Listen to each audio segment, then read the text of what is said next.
चलिए आज बात करते हैं आरआरबी ग्रुप डी परीक्षा की, जो 3 दिसंबर 2025 को हुई थी। हम मिलकर देखेंगे कि इस बार के पेपर में कौन से सवाल खास थे, कौन से थोड़े मुश्किल थे और हाँ, उनसे सीखने को क्या मिलता है। तो सवाल यही है कि इस लेटेस्ट एग्जाम से हमें क्या पता चलता है, कौन से टॉपिक्स बार बार पूछे जा रहे हैं और क्वेश्चन का पैटर्न क्या रहा। आइए इसी को समझने की कोशिश करते हैं। आज की हमारी बातचीत कुछ इस तरह आगे बढ़ेगी। पहले एग्जाम की हाइलाइट्स देखेंगे, फिर करंट अफेयर्स, साइंस और न्यूमेरिकल सवालों में गहराई से उतरेंगे और आखिर में सबसे जरूरी टॉपिक्स को एक साथ देखेंगे। तो शुरुआत करते हैं करंट अफेयर्स से। इस सेक्शन में अवार्ड्स, स्पोर्ट्स और इंटरनेशनल इंडेक्स से जुड़े काफी सवाल देखने को मिले। करंट अफेयर्स में सबसे पहले बात स्पोर्ट्स की और सवाल आया स्मृति मंधाना के जबरदस्त शतक पर। उन्होंने सिर्फ 50 गेंदों में सेंचुरी बना दी थी। अब देखिए, ये महिला वनडे क्रिकेट के इतिहास का दूसरा सबसे तेज शतक है। हाँ, वर्ल्ड रिकॉर्ड तो ऑस्ट्रेलिया की मैग लैनिंग का है, पर इस सवाल से ये साफ हो जाता है कि एग्जाम में हाल की स्पोर्ट्स अचीवमेंट्स पर कितनी नजर रखी जा रही है। अवार्ड्स और ऑनर्स भी एक बड़ा टॉपिक रहा। देखिए, प्रवीण कुमार को 2025 में मेजर ध्यानचंद खेल रत्न पुरस्कार मिला, जो बहुत बड़ा सम्मान है। क्रिकेट की दुनिया से दिग्गज गेंदबाज जेम्स एंडरसन को नाइट की उपाधि मिली। और एंटरटेनमेंट की बात करें तो फिल्म लापता लेडीज ने तो आईफा अवार्ड्स में धूम ही मचा दी। ये सारी हाल की और काफी चर्चित घटनाएं हैं, इसलिए इनका एग्जाम में आना लाजमी था। अच्छा, अब एक बहुत ही जरूरी डेटा पर आते हैं।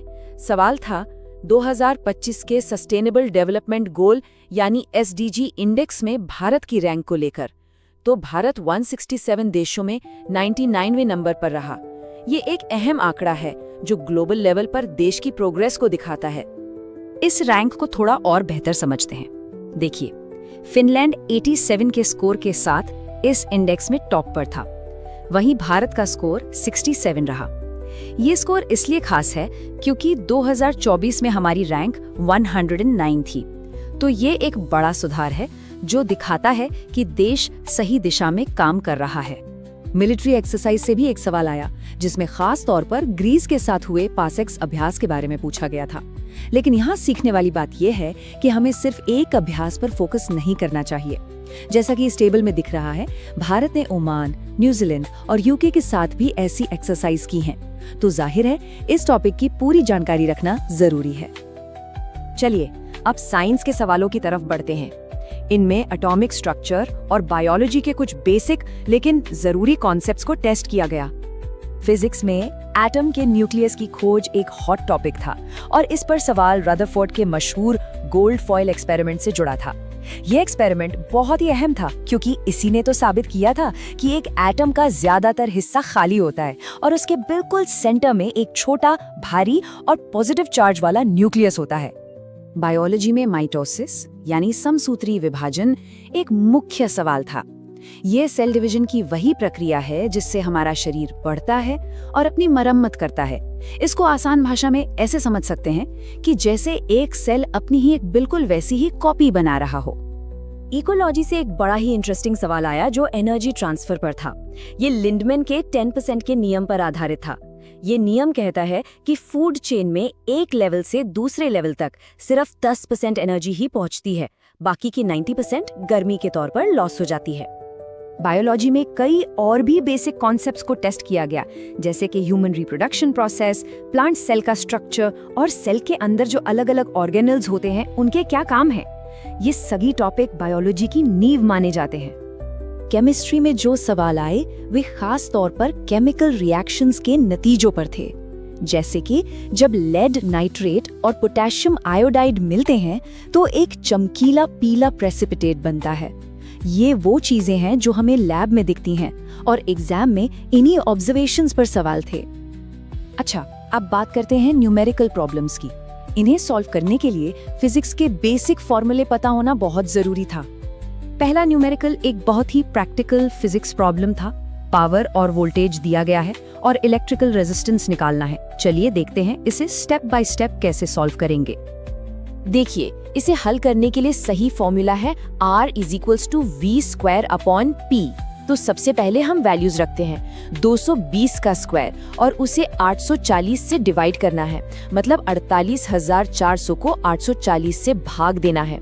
और जब हम ये कैलकुलेशन करते हैं तो हमें लगभग 57.6 ओम का फाइनल जवाब मिल जाता है। दूसरा न्यूमेरिकल मैकेनिक्स का एक क्लासिक सवाल था जिसमें हमें फाइनल वेलोसिटी पता करनी थी। तो ये क्लासिक 2 स्टेप प्रॉब्लम है ना?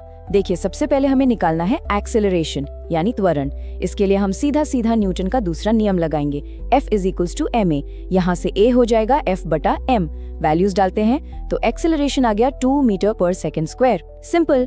अब आता है दूसरा स्टेप, हमें फाइनल वेलोसिटी चाहिए, तो हम मोशन की पहली इक्वेशन यूज करेंगे, v = u + at।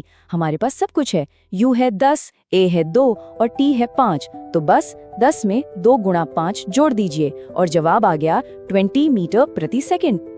तो इन सारे सवालों को देखने के बाद आगे की तैयारी के लिए हमें क्या सीखना चाहिए? आइए इन सब चीजों को एक आसान सी स्टडी गाइड में समेट लेते हैं। इस पूरी एनालिसिस के आधार पर ये 4 एरिया हैं जिन पर खास ध्यान देने की जरूरत है।